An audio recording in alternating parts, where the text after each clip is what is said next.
guest that I've always wanted to have on this show that I've been following for quite a while now. That's had some great guests on his show, especially in regards to Julian Assange. I have Slow News Day show, Steve. Hey, Steve. How's it going, James? Good, Hello, man. Good. Stevie. All right. So, you had recently Ryan on. Let me tell you the story. He left us. He told his office phone. He gave his office number on your show. And hmm I've always wanted to talk to this guy and see and get his opinions and his information and stuff like that. I've been following him ever since this COVID crap started. And so I called him right after your show, and he picked up. And I'm like, Ryan? Yeah, Ryan, yeah. I go, hey, we got a show. I got just a few viewers. I'd just like to have you on at some point. Sure. So he was going to be on yesterday. He couldn't make it, but he was on today. Great conversation. Your conversation with him was fantastic. He's just going through so much. It's just the censorship. I mean, we actually see the censorship when I saw knowing that Julian Assange was imprisoned, what in Ecuador for fucking how many years? Well, he was in the embassy, but Embassy, yeah, I right? mean, that's UN working group on arbitrary detention ruled that he was being arbitrarily detained. So he did, essentially, yeah, he couldn't Yeah, leave. that You was know? when that just started happening, and going after him. I knew there was going to be an onslaught of taking down information. Because for some reason we can't decipher what's true or fact or false. We need our hands held. We have to be guided in a particular direction. We have to be, herded to that narrative or that talking point. We can't make up our own human minds to think for our fucking selves, so we have to listen to the mainstream media and what they're fucking doing. So I knew that was going to be an onslaught. It's just been over and over. Alex Jones, whether he's whack stuff or some of the stuff has panned out, by the way. And he got taken down, and Last American Vagabond got taken down, Alex Jones style, which is what people are saying. I think Stevie made that up. And then we have the No More News, who I've followed for a while, just got taken down from Twitter or his channel or something like that. And it's like they're going systematically and getting rid of people. And what's sad is I'm trying to find out what to do. I mean, what do you think about all this, and what the fuck? What are we gonna do, man? Just fuck. So, hey, I mean, we've been telling people this was going to happen for years now, and we've seen it play out more and more and more since more than I've ever seen, starting around 2016, like when the DNC leaks came out. It was like the floodgates to the war on journalism open, and it's been it's been an accelerating journey into absolute fucking tyranny Yeah, ever since. And look, man, I mean, I've been censored before. I've been fired for my journalism before. I've been blacklisted for what I tried to publish in the Nation in 2008. Which, if you don't know that story, real quick, I was part of the election blog team for the Nation in 2008, and I had started out covering Mike Gravel, and I interviewed him. I interviewed Dennis Kucinich. Iowa happened. I started like just kind of cynically looking at John Edwards, and it panned out that I was right to cynically look at John Edwards, and I wrote about that. I got a little bit of trouble for writing that. And then it was all Obama. So I really took a look at Barack Obama, and I really, really took a look at who was supporting him and where his money was coming from and all this stuff. And I listened to him. And if you listened to him, he admits up front, like, I'm going to govern to the right of Reagan. So I tried to have an article published in the Nation called Barack Obama, Reagan with a Tan. And I was immediately invited to become successful elsewhere. Everything that I had written for the Nation was removed. Anytime I would try to get a job for a number of years at any other, like, quote unquote legitimate publication, nothing. Absolutely nothing.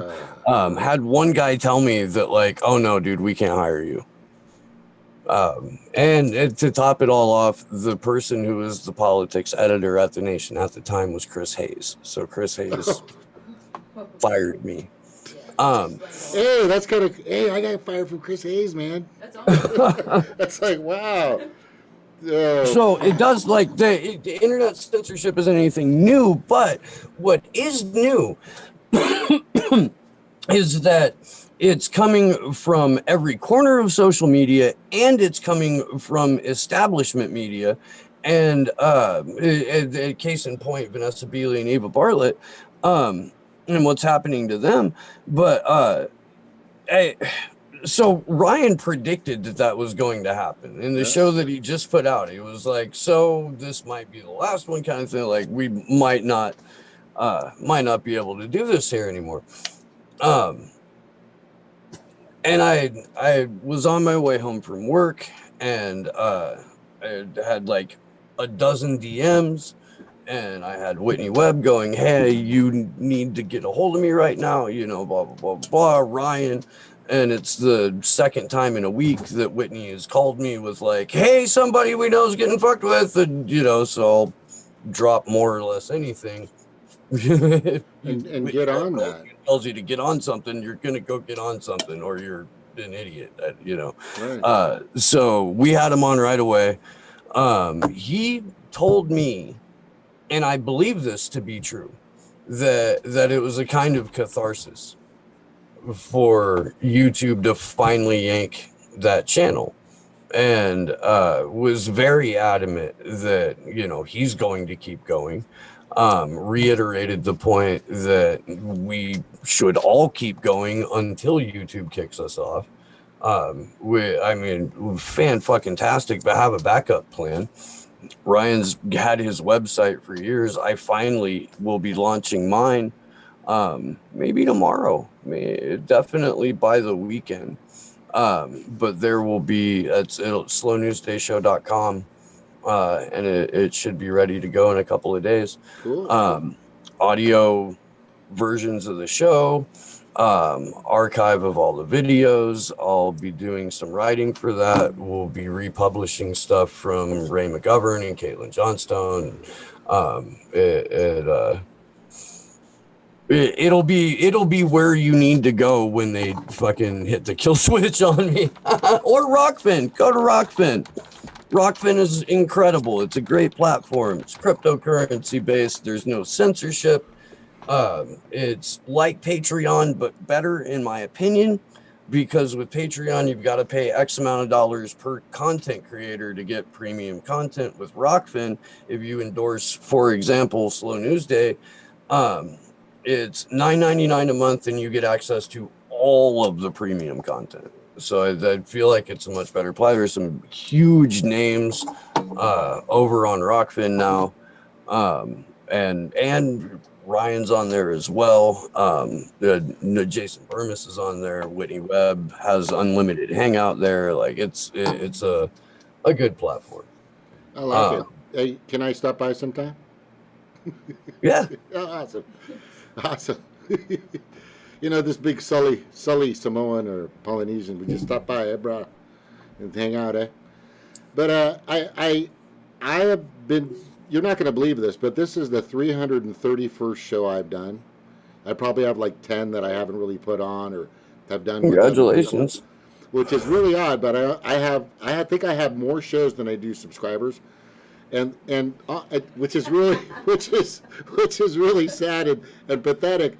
But I'm not here to sell T-shirts. I'm not here to sell coffee cups. I'm not living off of my YouTube. I'm not saying you are or anybody else is, and that's up to you.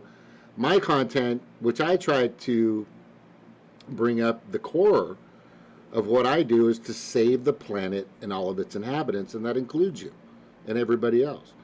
And whatever I can do to bring people to, or doing their own due diligence is the biggest thing I always say. And this is something, my catchphrase is chickadee chickadee, check yourself before you wreck yourself, right? You gotta check, you gotta take everything as a grain of salt. Everything is a grain of salt, and then look into it yourself. I mean, Ryan does that. Whitney Webb does that. My wife does that, like, like, like a like a like a race car. I mean, you know, it's just amazing how much diligence and effort she puts in. I've done a lot of research myself. Ryan, Whitney Webb, I know that you've done a lot. People like Jimmy Dore, who I watch, which I think he's there and he's helpful. Kudos, by the way, to Jimmy for bringing up in the beginning of his show last night. He brought up the Ryan and the Last American Vagabond right in the beginning of his show, and said that was a travesty. That was a travesty. Yeah. A travesty. Yeah. And good. And he should be doing that. Yes. And everybody with the show should be doing that. And yes. he mentioned Vanessa Beeley, and he should do that. And everybody with the show should be doing that. Like, this is time to not be involved in the fucking like junior high shit that independent media can get into all too frequently. This is the time when everybody needs to fucking we need to come together, and we need to roll fucking deep, and we need to scream out what's really going on everywhere we possibly can. If there's a platform available, we should be on it, and we should. I've been doing a lot of radio interviews lately, Nice. Which is a wonderful challenge for me because I can't swear. And if you've ever been around me, even for a little bit, I swear like my, father was a trucker and my mother was a sailor. They had me, and it's just, At any rate, but I think people in independent media need to reach out to fucking independent radio stations or college radio stations or whatever your public radio station is, and I think we need to bring this message onto that platform too, if possible. Nobody's really putting us on TV, and none of us are like famous enough to get on RT. So, Right. It'll be a bit for that. But I do think that I think it's actually RT is necessary, but I think it's fucking hilarious. Have you seen the Redacted Tonight Twitter account in like the last week or so? No. What's up? Right under their name, it's like funded by Russian state blah blah blah or some shit like that. Right. Like they've got it right there on their Twitter account, funded by or fucking Russian state affiliated or some shit like that. Right. Lee Camp from Virginia, like distant cousin to Robert E. Lee. Lee Camp, not a Russian. I've met him. We've hung out. Like, what's funny about that is like at the bottom of it, it'll say, funded in part by Russia. But does CNN have funded in part by big oil or the military industrial complex? Absolutely not. They don't have to disclose who's funding them, but RT does. It's and the BBC doesn't have to put funded by the British government. And the Australian Broadcasting Company doesn't have to put funded by the Australian government. They don't. They're state media. 100% they're state media. Right now, the BBC4, the radio series that they're about to put out on the White Helmets, where they tried to whitewash and basically bullshit their entire audience into believing that the guy who founded that organization was, basically Jesus with a French last name.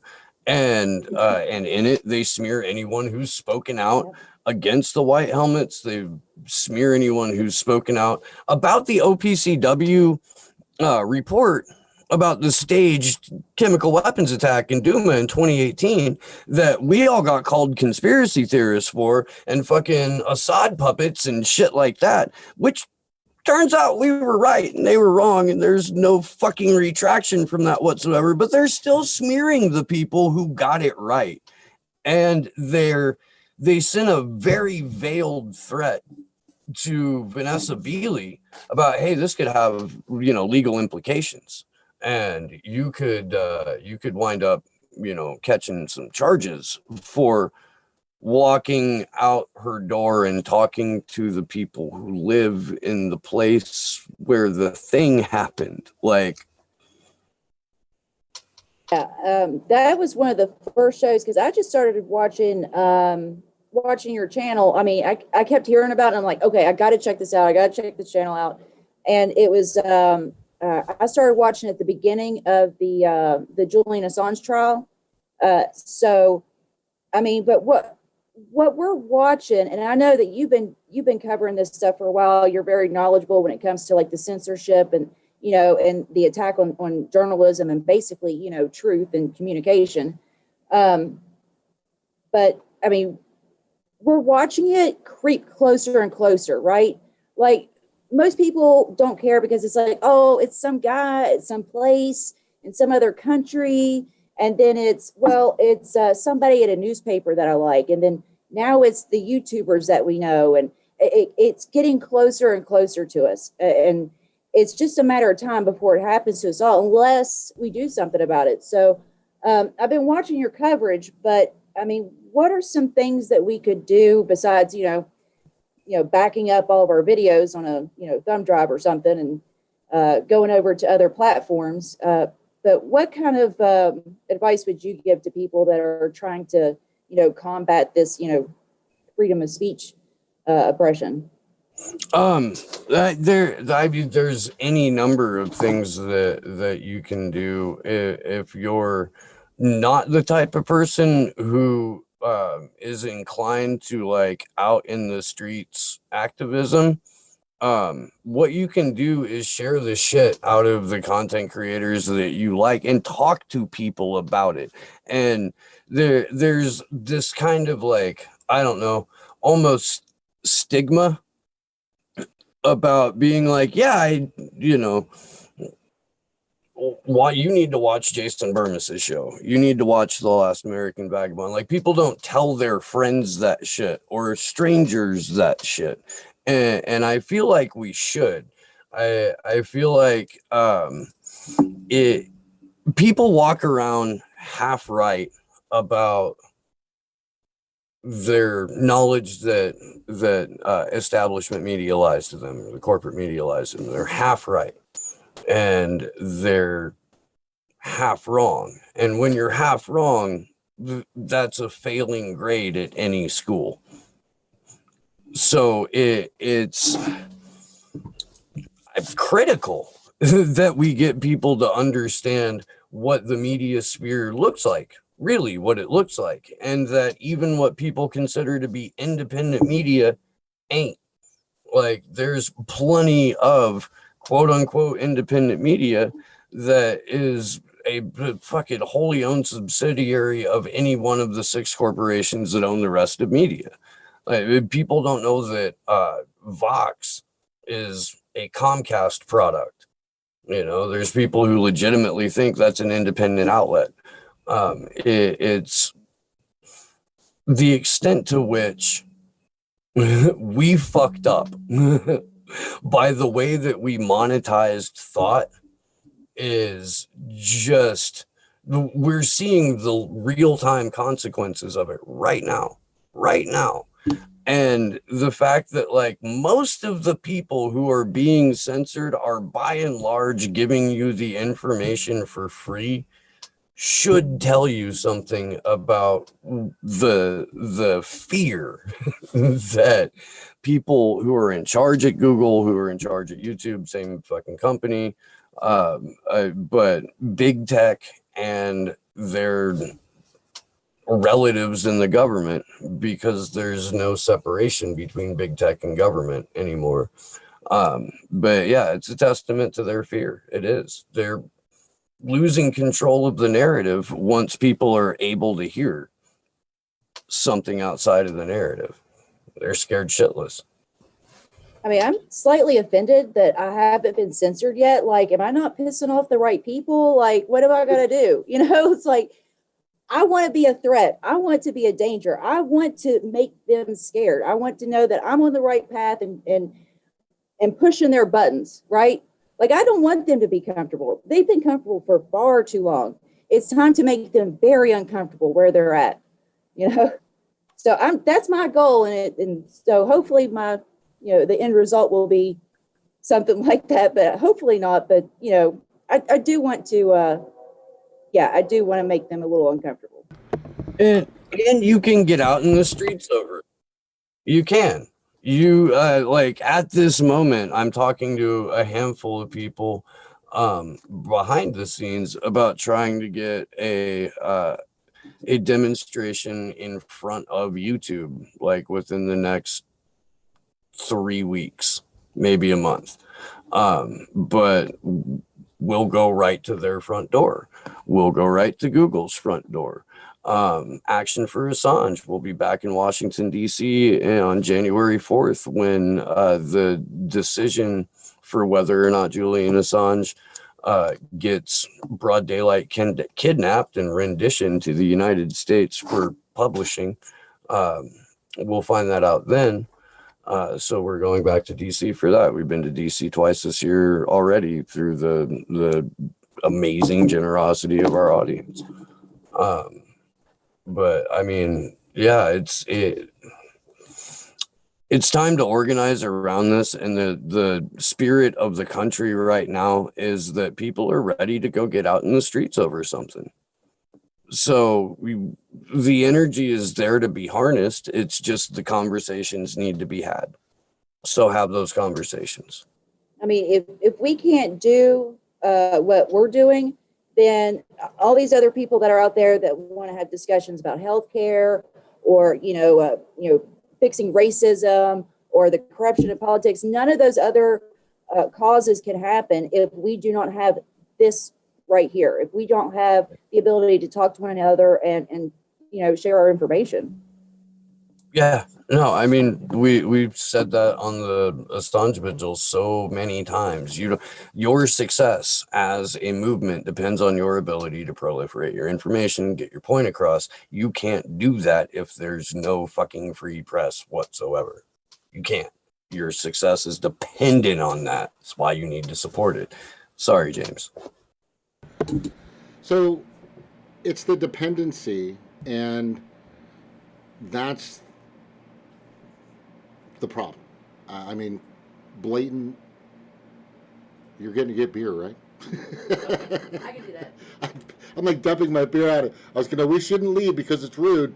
And I was gonna go. I'm gonna go get beer. She could have just sit there. And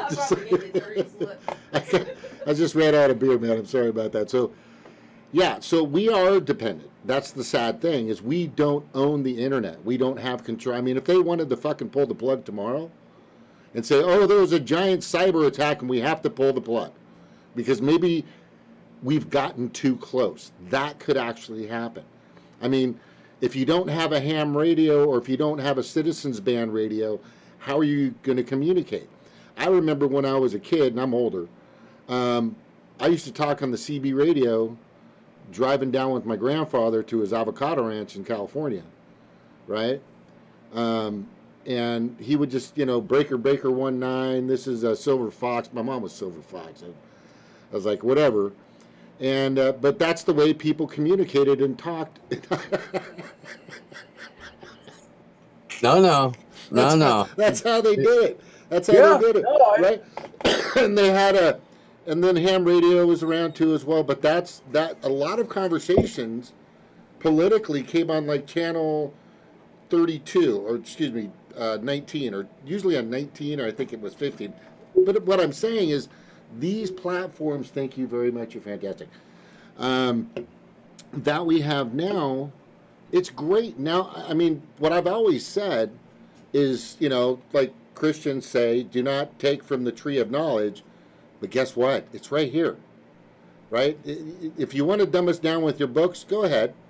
But the thing is, the tree of knowledge is the internet, in my professional opinion, because you can find out whatever you want. But like I said, chickadee, chickadee, check yourself before you wreck yourself as you're looking through there all the time.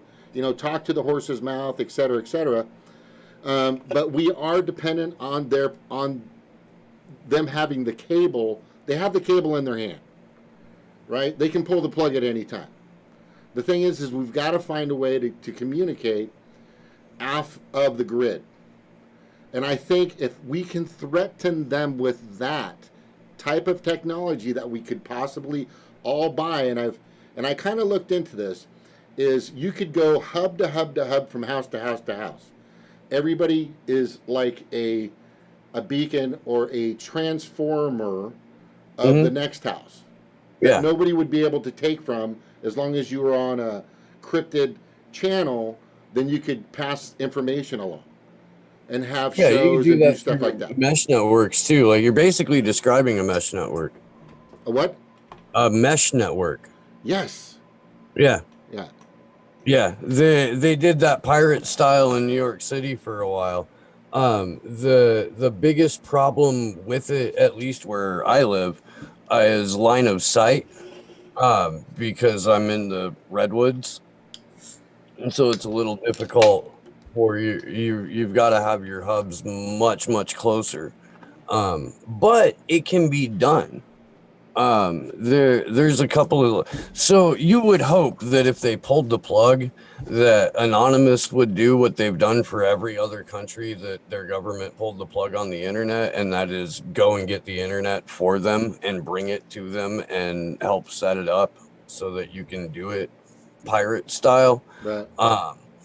But with a good enough VPN, they can pull the plug here, and I can type in whatever country I want through my VPN, and then I'll be on the internet in that country. Yeah, I have NordVPN just in case, which is good. So, but the thing is I think that would be a good threat. That's all I'm saying. Absolutely. And the fact that they know that with a VPN or with mesh networks or with the ability to build alternative platforms for communicating globally, just knowing that has already happened. It's already taken place. All of the technology is already here. Nobody has to reinvent the fucking wheel. Right. You can just go and do this thing. That in and of itself is enough. Because if you shut off the internet, do you realize how many fucking wine moms would lose their shit? Like, if you ever wanted people in the streets for just foaming at the fucking mouth, oh my God, dude, tell all your snitch neighbors they can't go fucking rat you out on Facebook today. And see them fucking grab a pitchfork and a torch, kick the door open, and fucking just head down there, man. It'll happen. I guarantee you. I can't take pictures of my food anymore. I can Instagram my brunch. Right? God, it's so fucking pathetic. Yeah, so we have the ability to actually talk, and we have translation processes where I could actually have a conversation with somebody in China intellectually and find out what's really going on in China at this very moment with a translation process that's already out there. I think it's called Dragon. There's a bunch of them. But the thing is for us to come together, hey, not happening, social distance, man. So no getting together, no protesting. We're going to Oh, no, you can protest. It just has to be the right protest. It can't be the wrong protest. If the protest is sanctioned by the Democratic Party leadership, oh snap, then you can go and protest. But if Nancy Pelosi isn't fucking special ordering from Amazon a case of kente cloths over it, then you can't legally protest. It's pretty fucking weird. And look, I mean, let's be honest, dude. Like the people who are fucking going to even the state sanctioned protests right now, the people who are in the streets are there for a genuine fucking reason. And the police brutality that's taking place every waking second of those events is very fucking real. You know, it's I guess it's a showcase of just how quickly and easily you can divide a country. But I'm not saying for a moment that the people who are out there right now aren't there because they want meaningful social change and, you know, immediate reform to a broken justice system that has nothing to do with justice.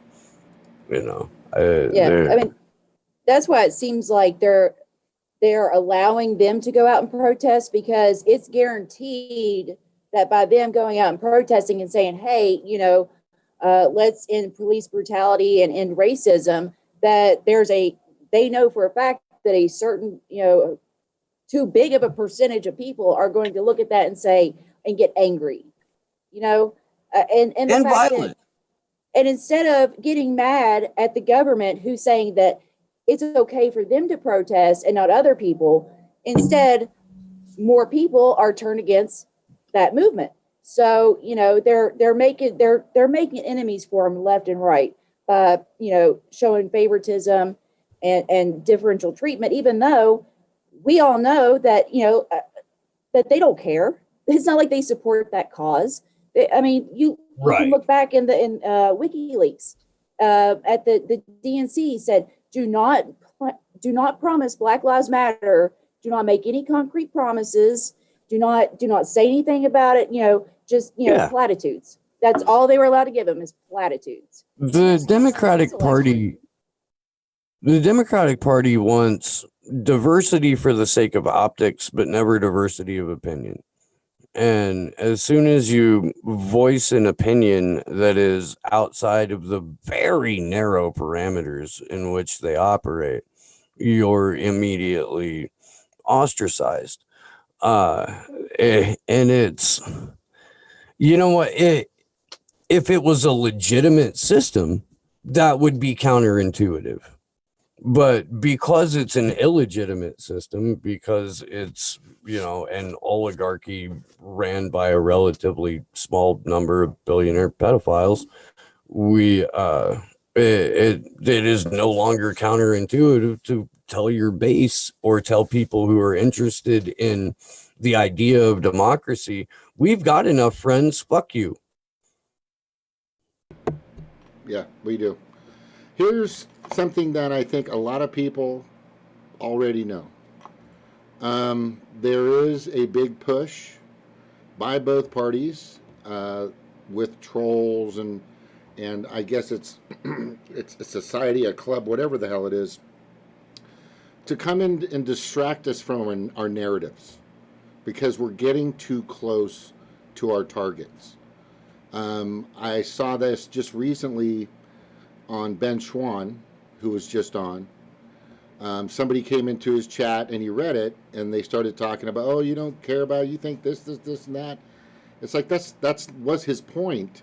His point was the censorship, the emails from the Hunter emails. There's so much more to it that could expose not just his party but both parties, because they had the Hunter emails since last year. The FBI and the CIA had these things. It's like, why would you hold on to that this long and not make it public?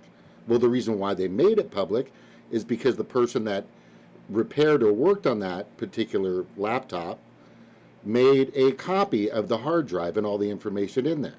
And all the information in there has been verified, especially the emails to other people that he's emailed to, that have said, yes, that's the email. I have a copy of it right here. So none of that's bullshit, but now it's coming out only because it's forced. Their hand is forced. So what we're seeing a lot happening is once you start getting close to something, it's not just the media that's going after it. They have a lot of troops out there too, right? On both sides of the aisle.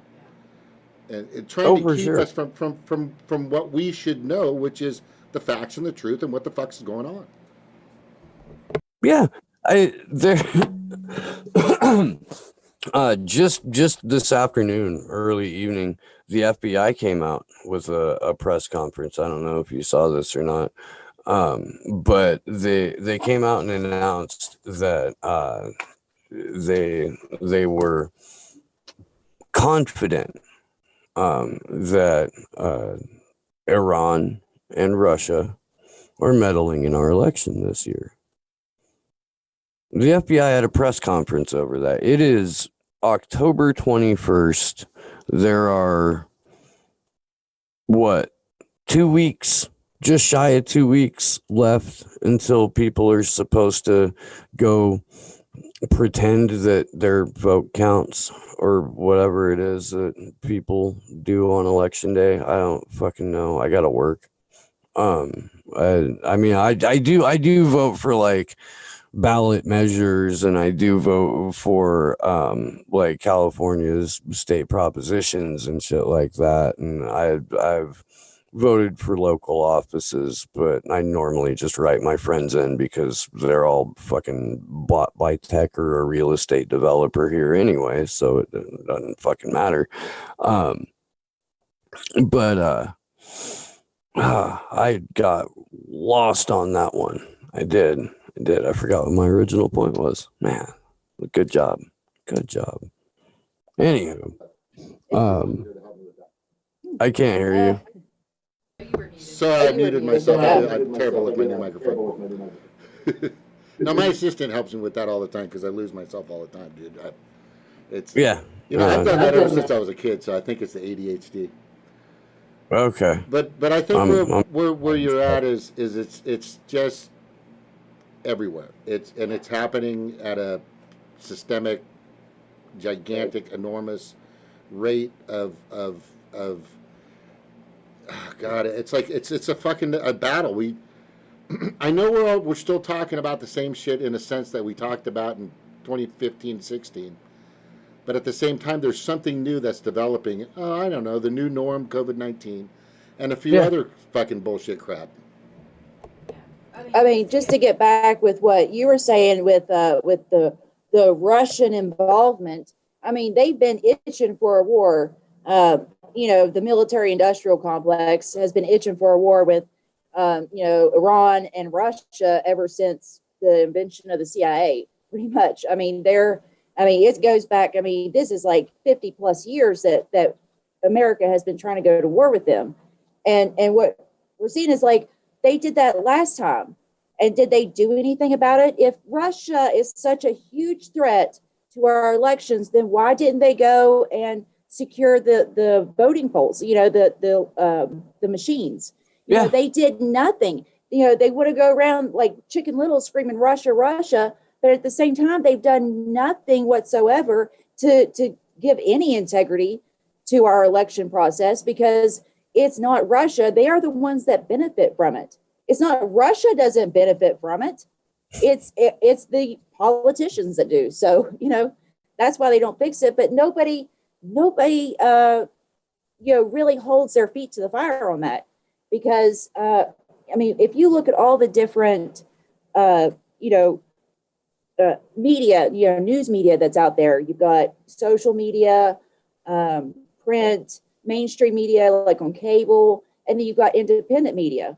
Well, you've got rich people that own print and mainstream media. So that's out of the question. You're not going to get any truth there. Absolutely not. Go on social media, but now you've got fact checkers that are putting people. I mean, James posted the Declaration of Independence, and he got put in Facebook jail for violent speech. I mean, that pretty much sums up everything. What was that? NPR got fucking suspended on Twitter for posting the Declaration of Independence. Wow.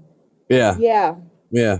Yeah. So, I mean, they've cracked down on every single, you can't post on social media unless you step outside and go to some kind of other independent type. I think I heard something about Minds or MeWe or something. That's what Independent Outsider was talking about. But yeah, the popular ones at YouTube, I mean, look what they're doing with YouTube. I mean, it's like, we have to find a way, a source, somewhere we can go to that's, safe, where we can actually talk about stuff. Yeah, that's why I'm a fan of the Rock fan. Where both my show and the Assange Vigils are on D Live as well. I think we're going to get on board with PeerTube here soon. BitChute is something that I want to look into, but you can't live stream, and I do everything live. So I don't, I don't know. But it's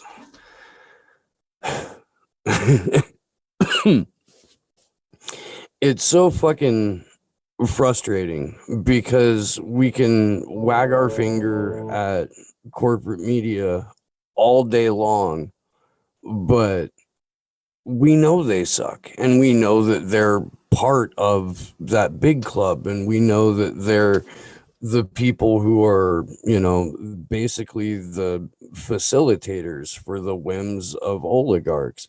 So this is one of my biggest issues with independent media and the way that it's been structured and the way that the path towards, being fucking YouTube rich off your show went. And that is, you take mainstream media and you use it as the baseline material for your content. And then you react to that mainstream narrative and you wag your finger at the person on the mainstream media, and you maybe talk about what they could have reported on, but very rarely are the really successful channels bringing on YouTube journalists. My fucking camera, give me just a moment. This happens frequently, which is why I ordered another camera, and that should be here tomorrow. I should be back now. So really quick, there's go ahead. Sir. No, go ahead. All right, so there's Evan Kim, who kind of got me into all this, and how I met my wonderful wife. Has many platforms now. Evan's a good kid. He's doing a lot of interesting things. He is kind of doing the flat Earth thing right now. I'm a little, dude, I probably want to stay away from that. But you're talking about BitTube. There's Dive. Vim. There's so many different platforms out there that are available, and I'm showing them. You can't see them right now, but I showed them on YouTube. But the question again is for just everybody is, as soon as they start locking up everything, we have to have a plan to go in this different direction. I know that Ben Schwann, along with a few other people, are doing iceagoria.media or Ice Media. I don't know if you've heard about that. Yeah. I invested in that because I think that could be something that could be very helpful or very similar to what maybe BitTube is or a few others that are. But they're claiming that they're not going to, rake us through the coals on our content. I mean, the one thing I don't want to see is, people chopping off heads and fucking, just sick fucking shit, right? I mean, at a certain point, there's got to be a line, but at the same time, I don't know. I'm kind of, am I torn between that? I mean, should there be an area of like, okay, if you're a sick, crazy fuck, here's your channel, go to that. Yeah, it used to be called B on 4chan. You knew what you were gonna fucking find, and I mean, like, yeah, absolutely. You should look, I don't want to go watch somebody get their head cut off. I don't. So I'm not going to. And if it pops up on my screen, I'm like, well, it's fucked up, Like but that doesn't mean that the fucking people who posted the video can't post that video. You know, like it's evidence of a crime. Somebody's gonna want to see that shit. Yeah. I don't know if I don't know if in this scenario it's like just some random person, citizen journalist with a camera, or if it's the fucking group that's doing the beheading. But like, you don't film it unless you want people to see it.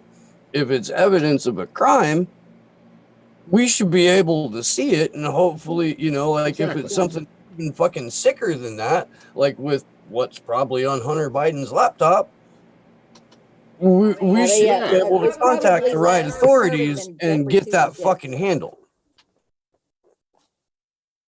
I said it's probably still less disturbing than Jeffrey Toobin's dick. Man, I can't believe that. I mean, I know lockdown affected people differently.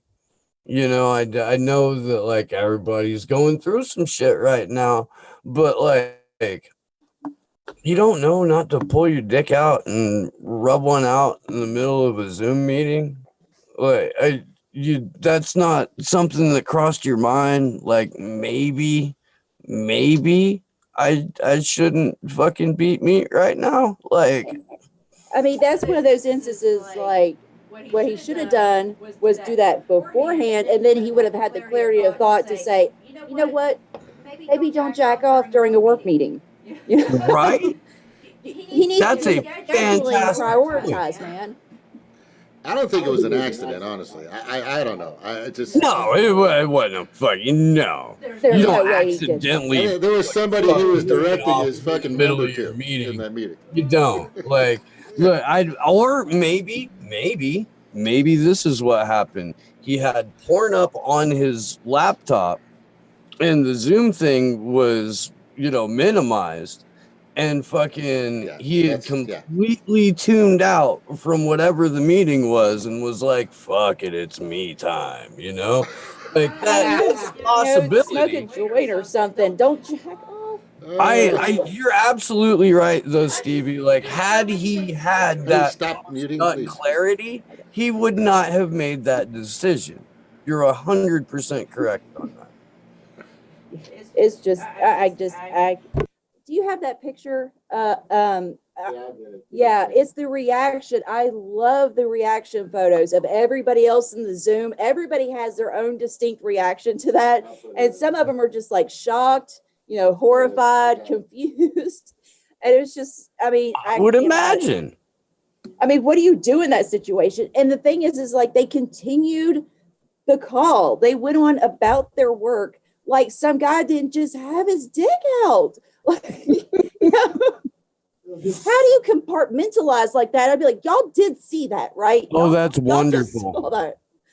I mean, they just like business as usual, just another man with, with his junk out. Like, I mean, I know that happens very frequently in like, these, in Hollywood and these news, stations, but come on. I mean, you got to react a little bit.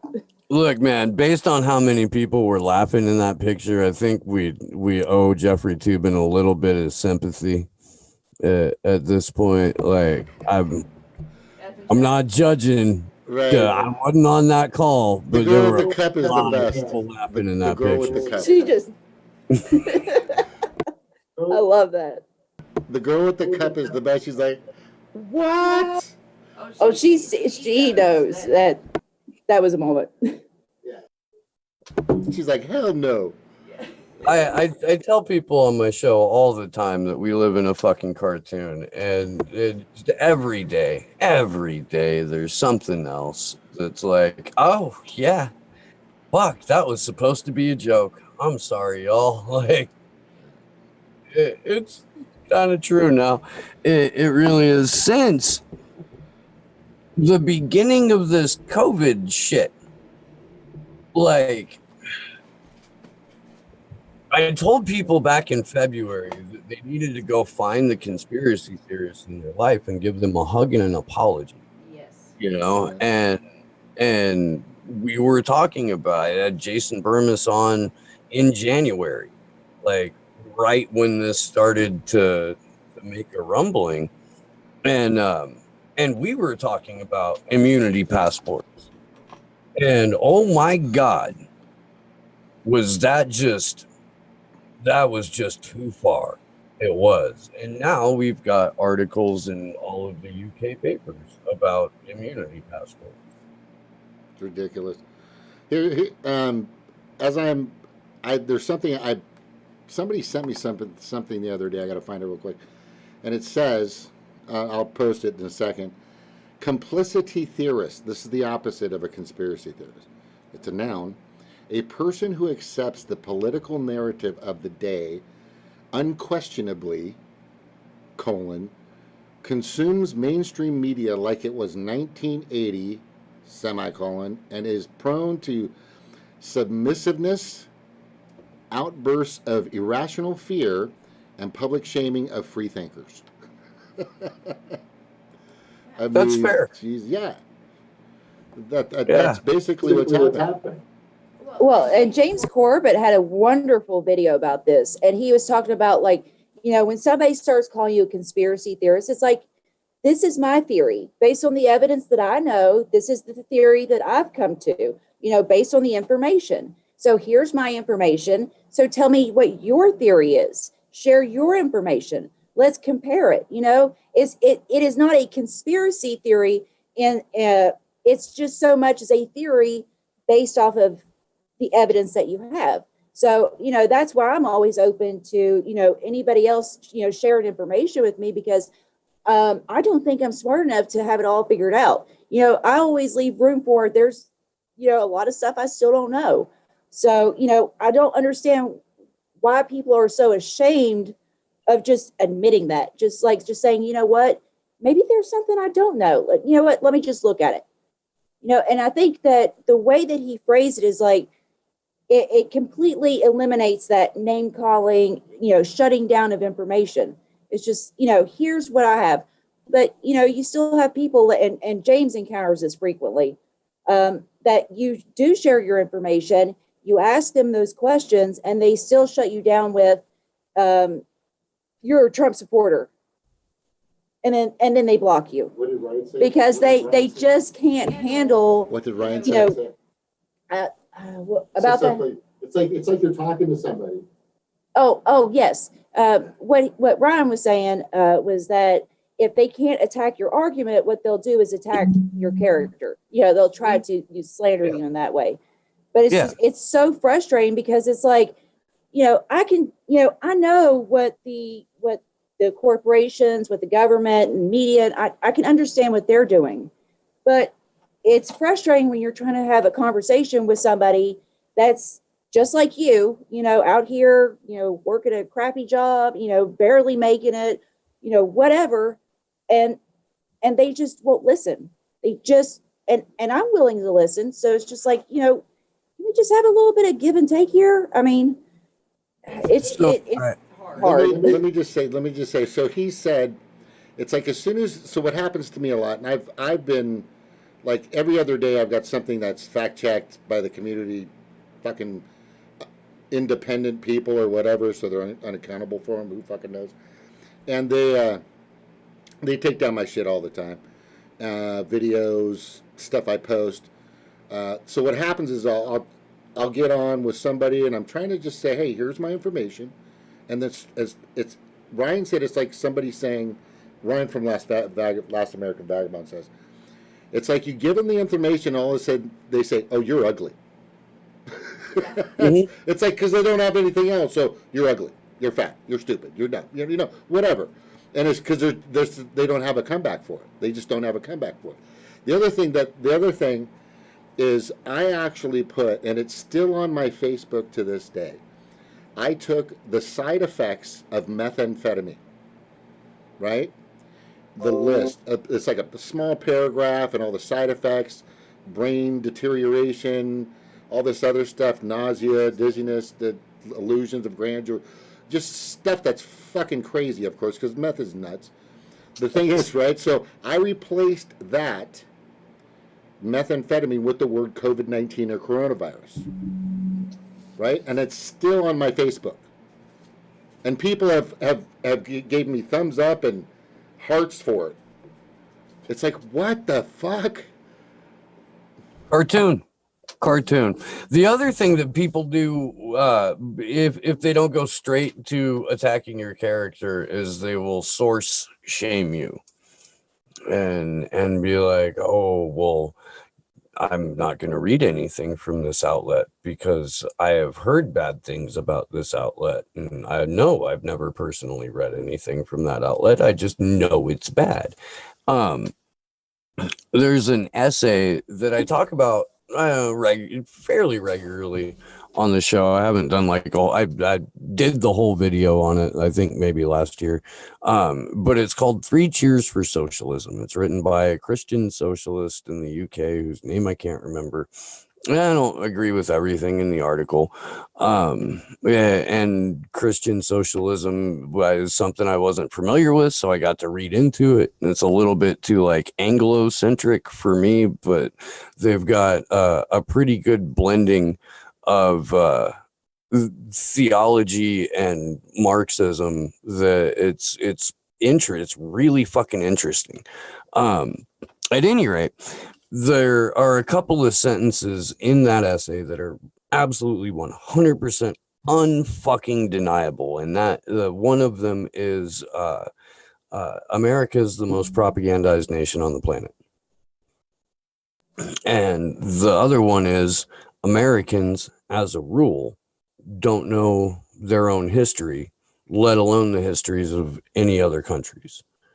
And because of these things, and legalized propaganda and an assault on not just our civil liberties, but our ability to access information outside of the narrative.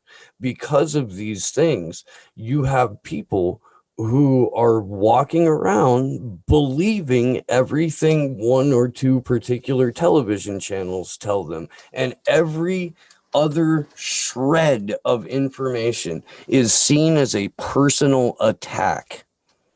It is seen as an act of aggression or violence, and they recoil from information that doesn't mesh with their bubble in the exact same way that a religious zealot would recoil from information that runs counter to their particular supernatural belief system. Because in America, political identity is a supernatural belief system. There's in an increasingly secular society, all of the energy that people would normally put into a faith gets put into their particular political team. And they have deified politicians. They have deified politicians AOC. and I made can't hear you because you're muted. any criticism or any reciting of their record the exact same thing as a personal attack on their faith. It's ridiculous. It's ridiculous. It's ridiculous. Here's what's interesting is, to that same point, they actually provide, like, every year a list of people or links or websites or YouTubes not to go near. These are per Snoops, per fact, whatever the fuck they got out there. These are the people you should be watching. These are the people that you should be fucking listening to. Like I always say, I love your perspective, but let me get a few others before I make my decision. You know, let me hear the entire council before I come up with the conclusion and make a decision on which side I'm going to go on or what direction I'm going to go in. The thing is they don't want that. They want you to move in their direction all the time. And it's really sad that, like you're saying, there are people out there that I have a relative, love her so much, she just will not. It's biblical. Yeah. Rachel Maddow is fucking biblical to her. Mm-hmm. I'm like, oh my God. And guess what? Jimmy Dore, he's not biblical to me either. You know? And I mean, nobody really is. I mean, by the way, Steve, I love your information, but you're not biblical. No, right? no, And I'm even not. We just have the even same biblical isn't barber. biblical is a comic book strip in my professional opinion. Yeah, I mean, you see this. It's a cult mentality, whether it's religion or hero worship. It's like celebrity. It's like you pick your cult as long as you belong to a cult. As long as it's a cult of celebrity, a cult of you know, political party, religion. Pick a cult. You got to be fanatical, unquestioningly about something or somebody, and that's the problem. Is like I've always described it as like when you talk to somebody like that and you tell them something that doesn't line up. I've always described it like you poke that part of their brain that they don't like to use. That's what it seems like. It's like they're like, oh, I'm not used to using that muscle in my brain. Like, oh, that's icky. I don't like you, and they react emotionally. And the thing is Yeah, like what the thing that they're fighting for, frothing at the mouth in support of, doesn't line up with their values. They go to church, they talk about Jesus, they love Jesus, I heart Jesus bumper sticker on their car. And then they talk about, screw those immigrants, kick those people off of food stamps. They didn't earn nothing, and then that's right after they leave church. It's they don't realize because it's like they're so used to regurgitating that information, they're not even really stopping to question, like, hey, this isn't who I am. I don't think that. that's what they call like cafeteria Christians or cafeteria Catholics. They take a little bit of whatever appeals to them, they put it on their plate, and then the stuff that they don't want to think about, it just sits there, and they go off in their soft bigotry or active out loud real fucking bigotry. Yeah. I look, man, I don't have any problems with people of faith whatsoever. I don't. And I have lots and lots and lots of problems with organized religion and dogma.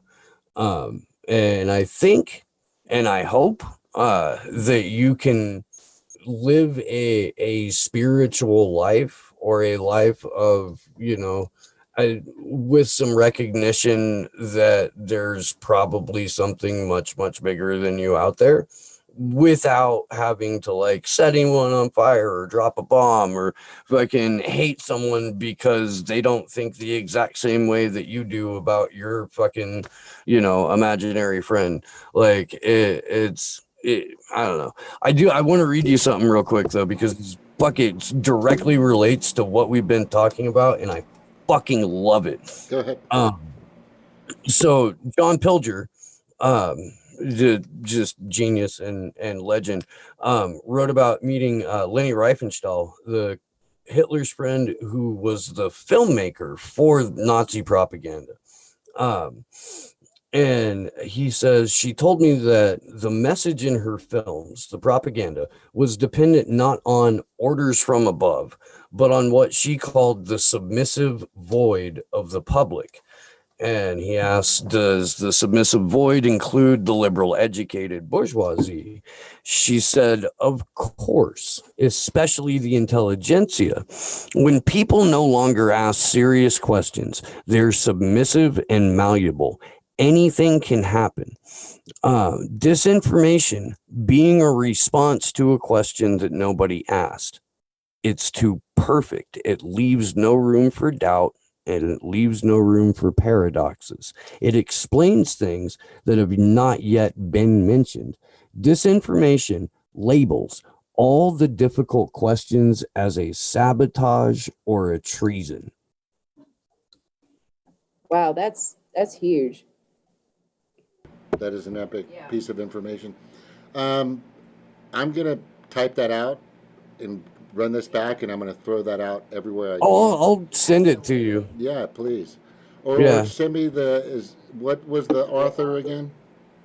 it's Leni Riefenstahl. Well, John Pilger was quoting her, but here, I'll make this easy, I suppose. Where to go? You gonna copy and paste? Awesome. Yeah, I'll throw it in the chat right now. One of the things that I've always been super, I mean, I'm so, so grateful my grandma taught me this at a very young age, is to don't believe anything you hear and only half of what you see. And that has gotten me in so much trouble, but it has really steered me in the right direction, because I have not fallen for just, blindly. I mean, I've made my fair share of mistakes, but, along the way, but I mean, I've always questioned things. I've always left that option open of, like, nothing is absolute. Like, so I don't, you know, fall into, the Democratic or, whatever cult, there is out there. I want to point something out about cults. And I don't know how much more time you got, but I think we're getting good. I think, and I'm gonna let y'all finish it up. I just got to say this. Now, whatever dogma, theism, cult you represent or with, you know, Grand Poobah you worship, whatever, right? They were If it's dope.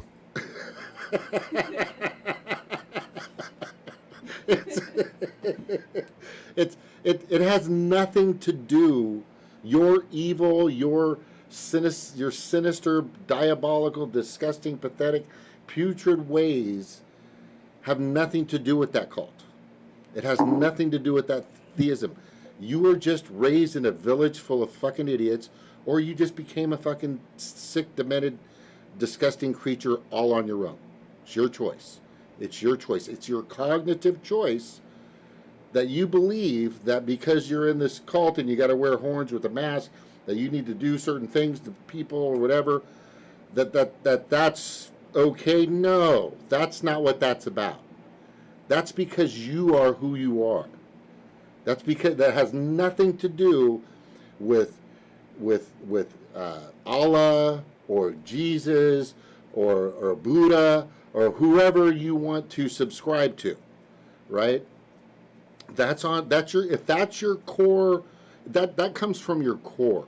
When you're able to sit there, no matter how you're influenced, right?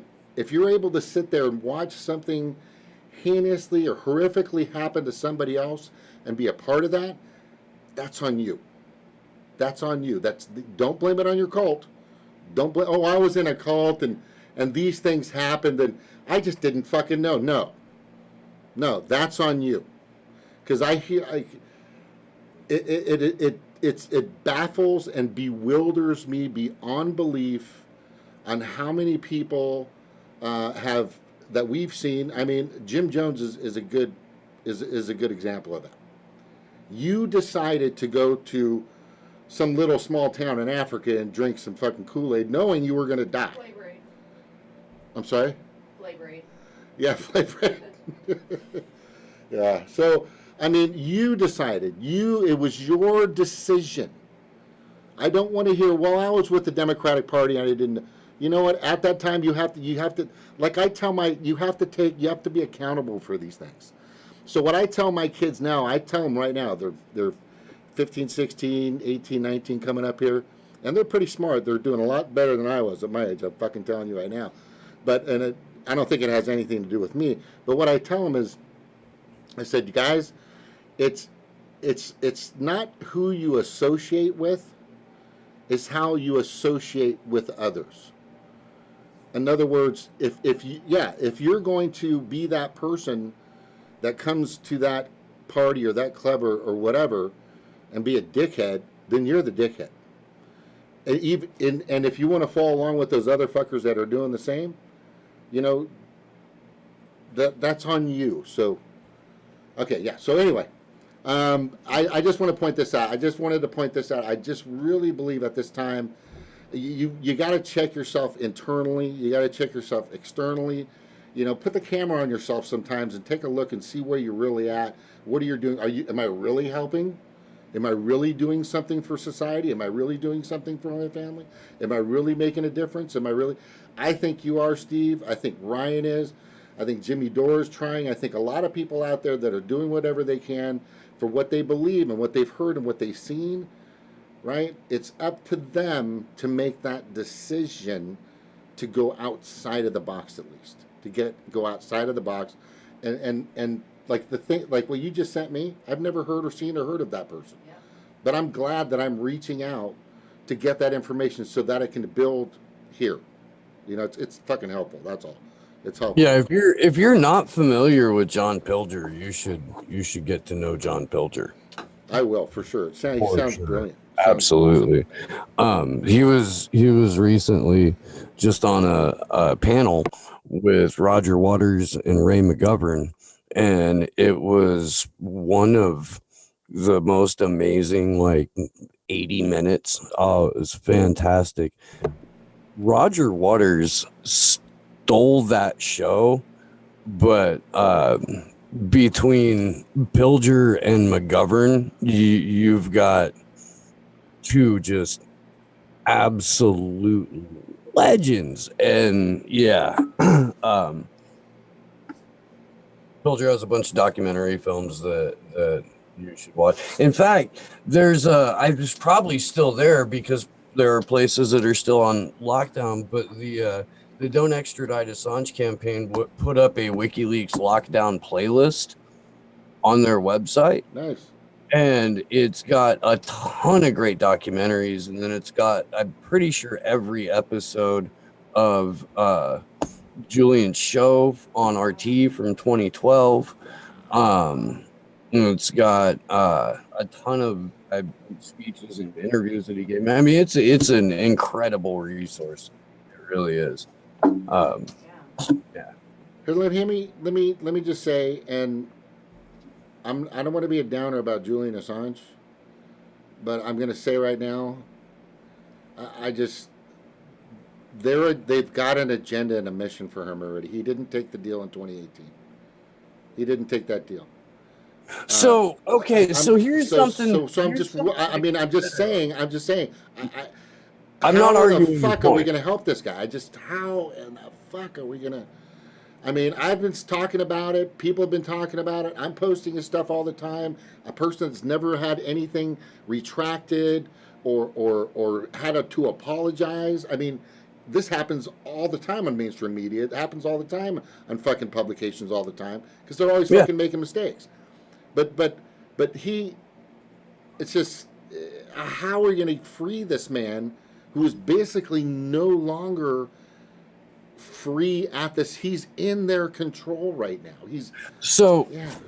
Here's how we do this. Okay, or here's one of the ways that we do this, and it really comes down to being able to have as many in-person or like kind of in this format conversations as you can with people who may not know about Julian Assange or may only know the smears and the bullshit, because when you're typing, it is much, much harder to effectively communicate just what's gone on. You got 280 characters at a pop to talk about a decade worth of, not just smears in the press, but multiple world governments and all of the intelligence assets available to those governments who have targeted this individual in his publication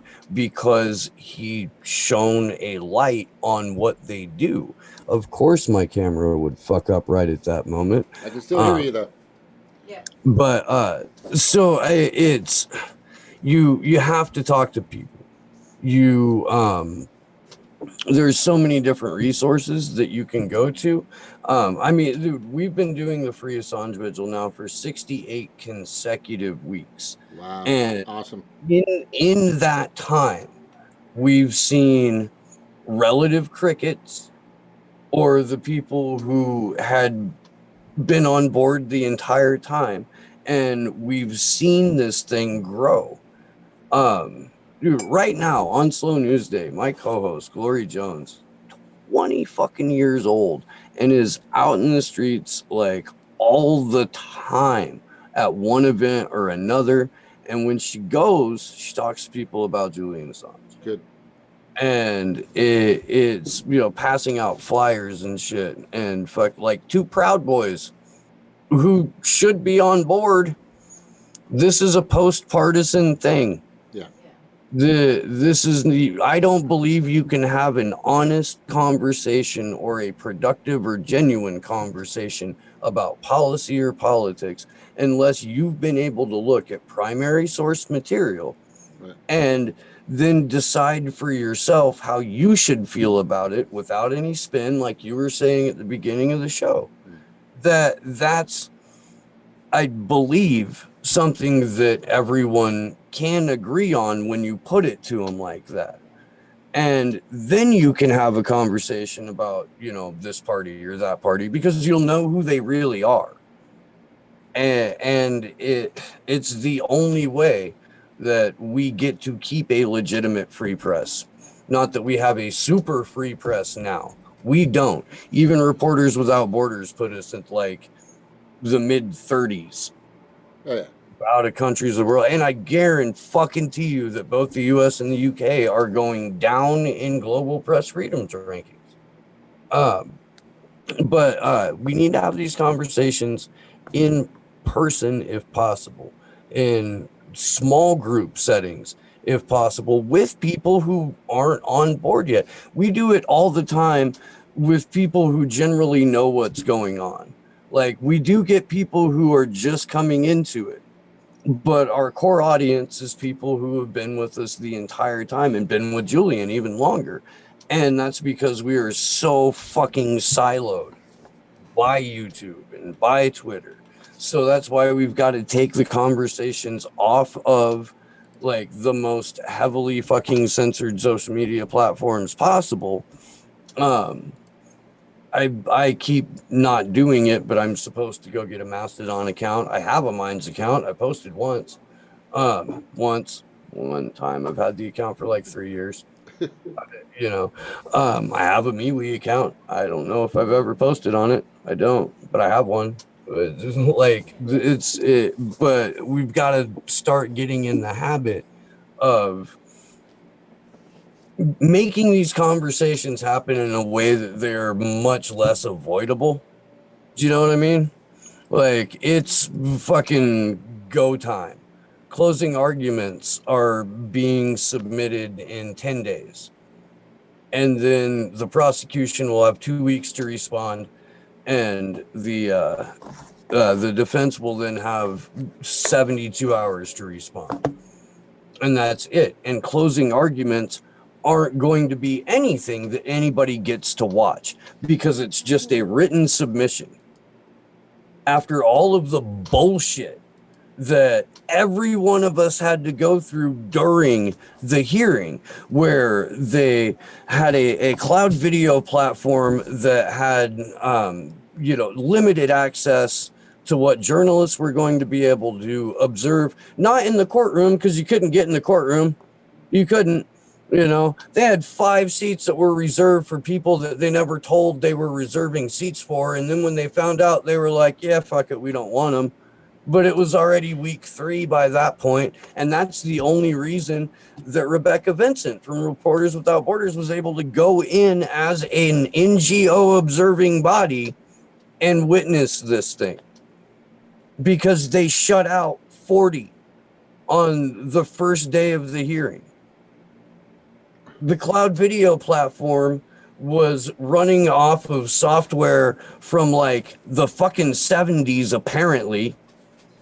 The witnesses were having technical difficulties almost every day. We lost 2 full days of testimony in the first week because of tech shit. Oh, and a fake COVID scare. I don't know if you know this or not. Perfect timing. The junior prosecutor, a woman named Claire Dobbin, came running into the courtroom at one point to tell everyone that her partner may or may not have symptoms that may or may not be COVID-like. And they were like, well, I guess we're not going to have court until everybody gets a test. So they did. Oh. Before that happened, lead prosecutor James Megabrain Lewis, he says so on his website, There's a quote that calls him a charming man with a mega brain.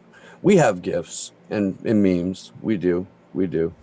But Lewis, after getting abso-fucking-lutely destroyed by the previous witness, a guy named Trevor Tim, who runs Freedom of the Press Foundation right now, Trevor Tim dismantled the prosecution. And the next day, Megabrain shows up and he's like, so I don't have my files. They're at my home. I went to my apartment last night. I didn't make it to my house, so I don't have my files, and I left my laptop charger, and I got like, I'm not sure if I can we Dog eat his homework? It didn't look like he was going to get his way, so the junior prosecutor ran in with the COVID scares, so we lost 2 days there. If you're watching right now and you weren't catching up on everything that was happening with the Assange trial, I can explain it in like 45 seconds. That would be great. Okay. Do it. So take your time. The prosecution's argument went from, we can extradite Julian Assange under the Espionage Act, and prosecute him under the Espionage Act, because Julian Assange is not a journalist. And after multiple days of testimony that proved that WikiLeaks, in fact, was a legitimate publishing outlet, that Julian Assange engaged in journalism, they went, okay, well, so he's a journalist, but the United States has the right to prosecute any journalist or any publisher from anywhere, anytime we deem fit. And they shouldn't have said that out loud. In fact, the woman who said that out loud didn't get to play prosecutor for a week after she said that.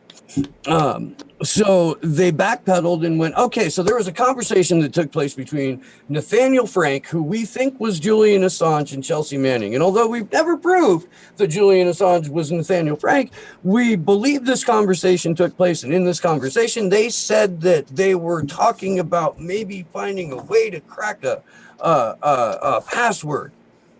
So that's why we're prosecuting. That's why we want him broad daylight kidnap, is because conspiracy to commit computer intrusion, which is the 18th charge that Julian Assange has, and that's the charge that criminalizes investigative journalism going forward.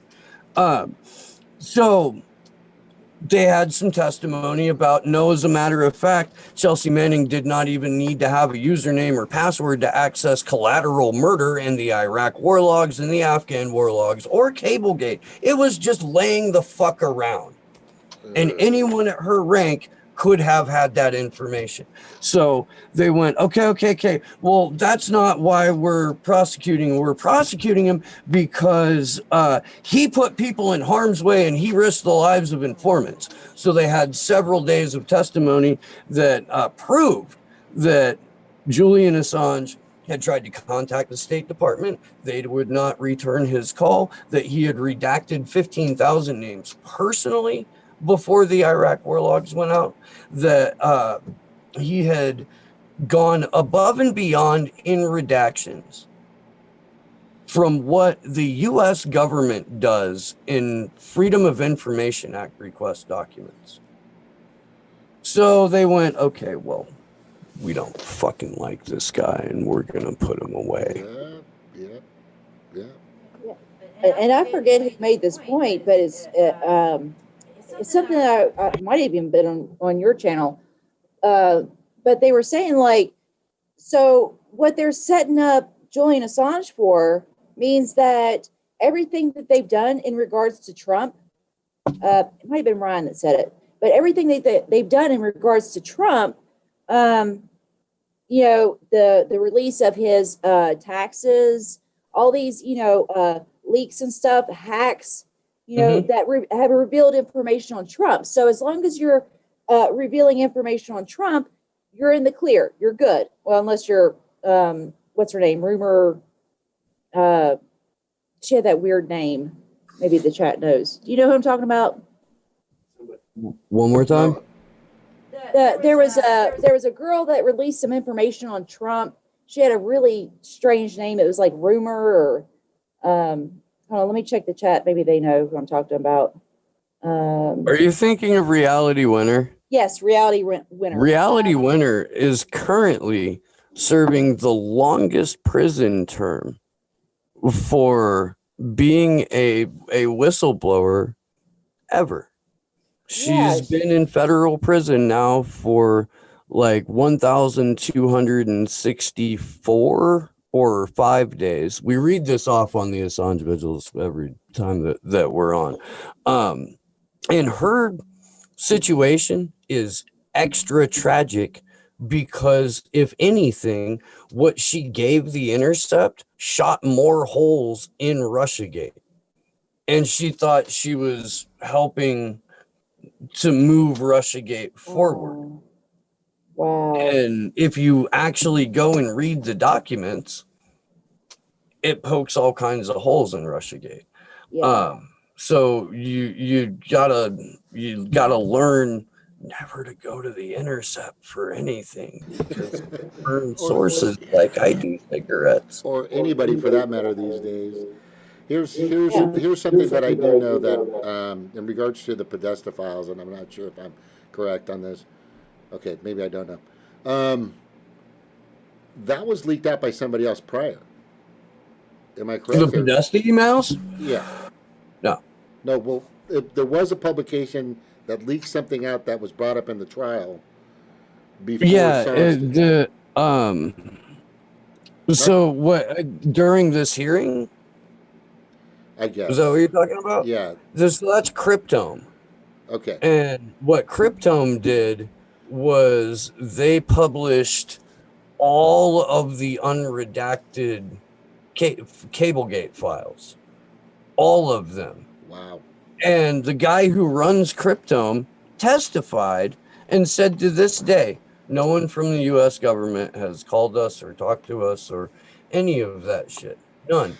They're still up. You can go. You want to go? You go see it right now. You know. So it's the United States and the United Kingdom have an extradition treaty, and in that treaty it says that they can't extradite someone for a political reason. So this charade, or if you listen to John Pilger or Roger Waters, charade of a trial,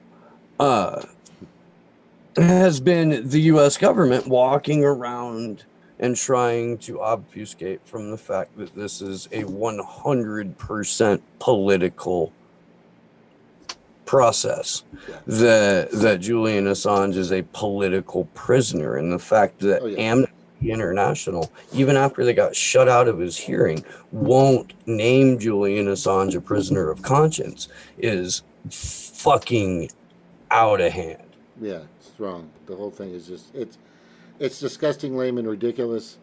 I do know that they wanted, was it Rohrabacher, who had a meeting with them in 2018, and so they wanted to get the name from him to testify that it was Seth Rich that leaked the Podesta emails. So that's speculation. So last night this came up. This came up on the vigil. It's speculation that that's what Rohrabacher put to him. Is what I'm saying is speculative. Okay. But this came up on the vigil last night. We had Kevin Gostola, the managing editor of Shadowproof, and just a brilliant fucking journalist, and one of the people who did have cloud video feed access to this. So when we were doing our early morning fucking live streams covering all of this, Kevin would occasionally pop in and he would update us. He would fill in some gaps, stuff like that. Incredible guy. So his theory is that Rohrabacher, already out of Congress, out of power, was trying to find a way to get in Trump's good graces. So without talking to Trump, went and saw Julian at the embassy and said, Donald Trump sent me to tell you that he'll give you a pardon if you name your source for the DNC leaks and put this Russiagate shit to bed. And Julian went, no. No. Fuck off. That's what he said.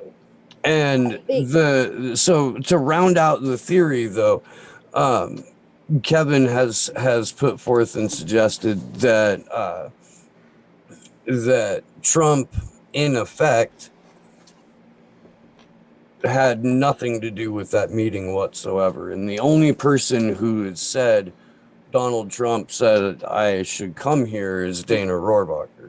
And Dana Rohrabacher told a lot of people that, but Donald Trump has never said yes I did or no I didn't. It's not on record. Yeah. So it if it was put to him like it's been put to him like that, and every time he's like, no, I don't know what you're talking about. I don't know Julian Assange. I don't know any, like that's his fucking go-to now. The guy who campaigned on, we love the WikiLeaks. We need more WikiLeaks. Look at that guy. Yeah. That guy who was already back channeling with Richard Grenell to fucking work on a way to topple the legitimate government in Ecuador and bring forth this fucking puppet named Lenin Moreno. And they did. And yeah. There it is. I mean, the thing is like, we need to absolutely support Julian Assange because those are the values that we want to see in people. Actually, speaking the truth. I mean, out of all the times that he had to, flip the script and get out, go home, see his family, see his wife, see his kids, his dad. He could have sold out at any point. And I don't think, most people wouldn't even blame him for that after everything that he's been through. But the fact that he's still there is because he is dedicated to this cause. He is dedicated he understands the importance of what he's fighting for. And I don't want to make a martyr out of him. No. And you see, if you compare the picture of him now compared to right before, everything went down, I mean, he looks like a completely different person. I mean, it absolutely is heartbreaking.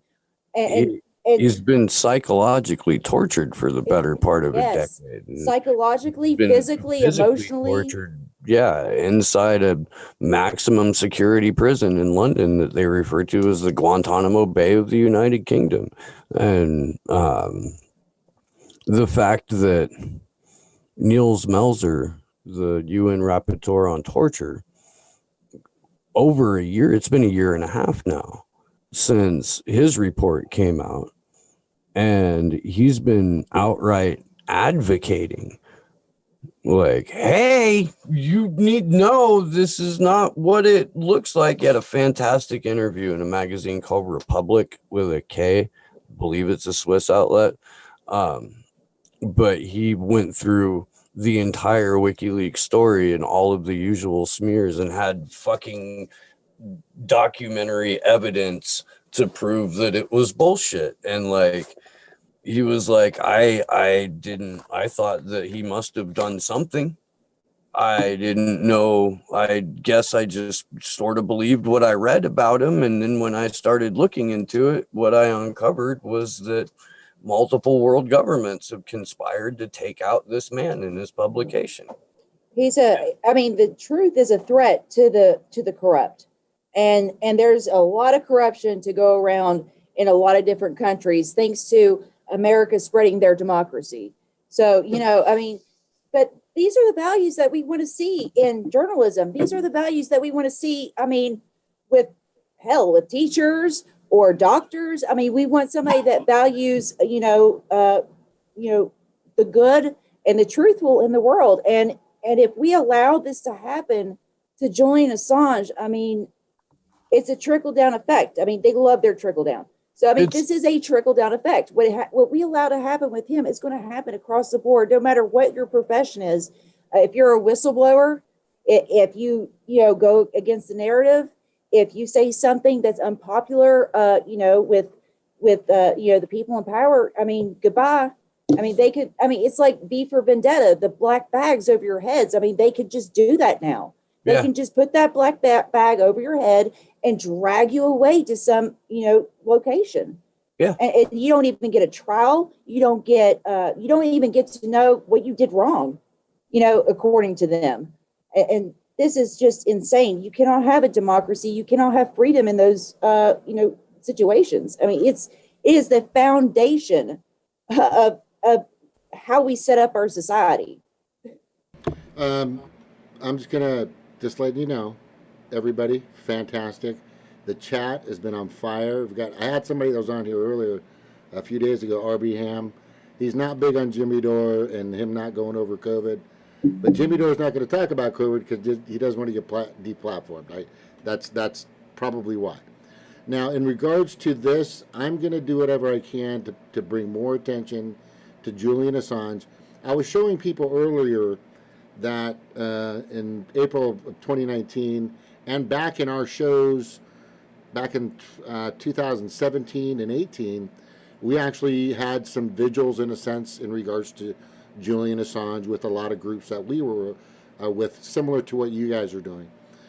The thing that she brings up that I think is pretty obvious at this point is he is the pariah to the corporate elite 1%.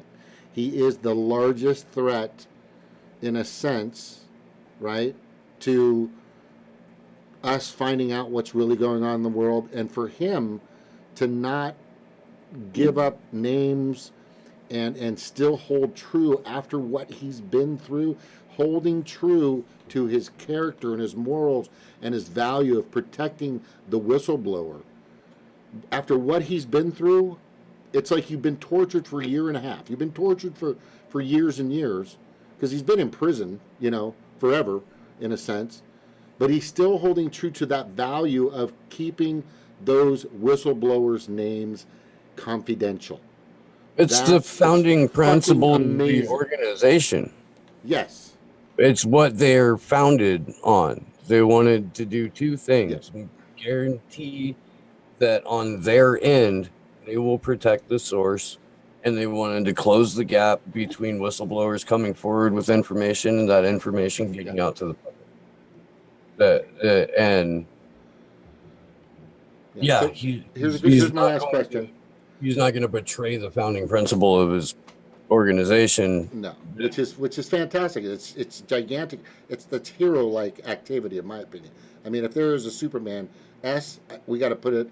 It should be a J-A instead of the S. But so with that being known, that being said, and let's just say hypothetically, and I'm not trying to be a downer. I'm not trying to be a Debbie Downer. I'm trying to say that who holds the keys in case something happens to him? Heaven and God and the universe forbid. Who holds the keys to WikiLeaks to where they can keep providing this information to hold true those values, to have that same trust that everybody needs? You would hope that multiple people would step forward, but Secure Drop is a program that even the Washington Post uses now. So the ability to communicate securely is there. If you read Cypherpunks, one of the things that Jacob Applebaum says in it that I fucking love is no amount of coercive force can solve a math problem. Oh. So with that in mind, you can still communicate relatively securely.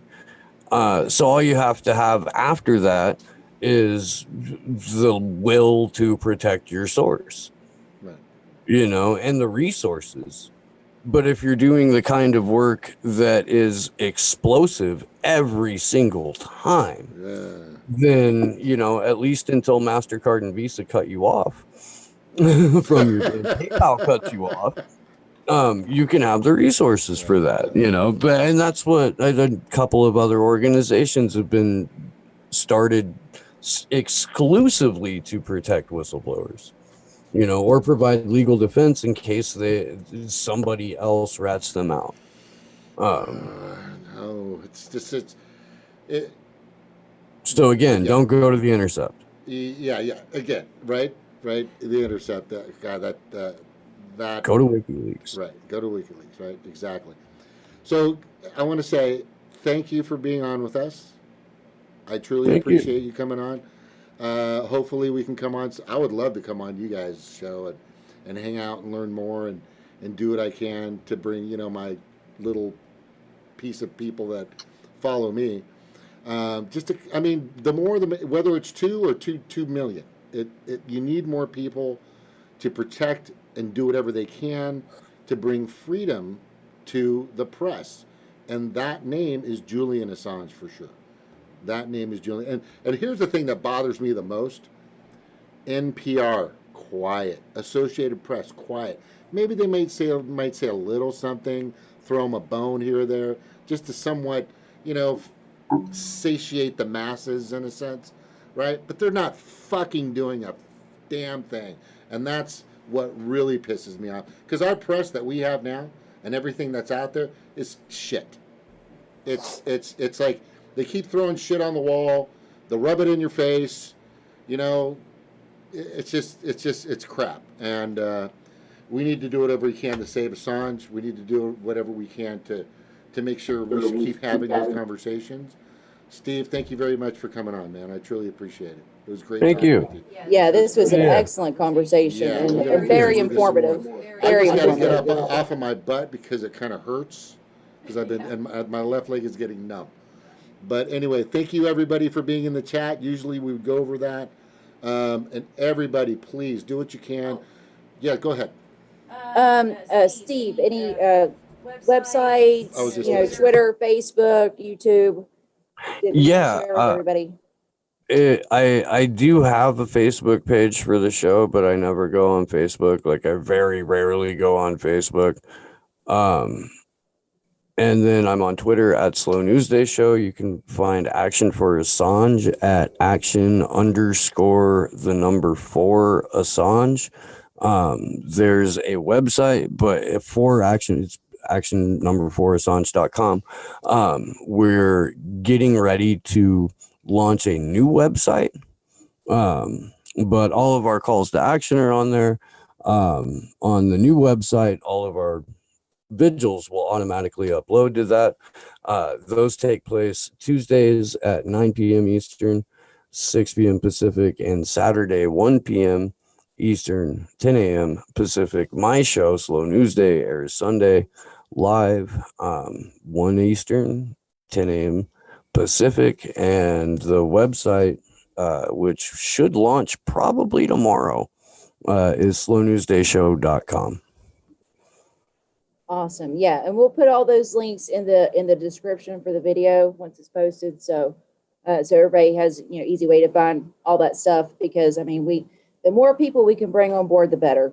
We got to be the kind of people that Julian is being right now. Oh, real quick, I'll leave you with this. Julian Assange, right at the closing of the foreword to Cypherpunks, says our task is to secure self-determination where we can, to hold back the coming dystopia where we cannot, and if all else fails, to accelerate its self-destruction. Okay. That's another one that I love, but can you send that to me as well? You got some good stuff, Steve. You got some great stuff. It's awesome to hear this. Thank you guys. Thank you all. I'm going to go ahead and sign off. Mahalo nui loa to everybody.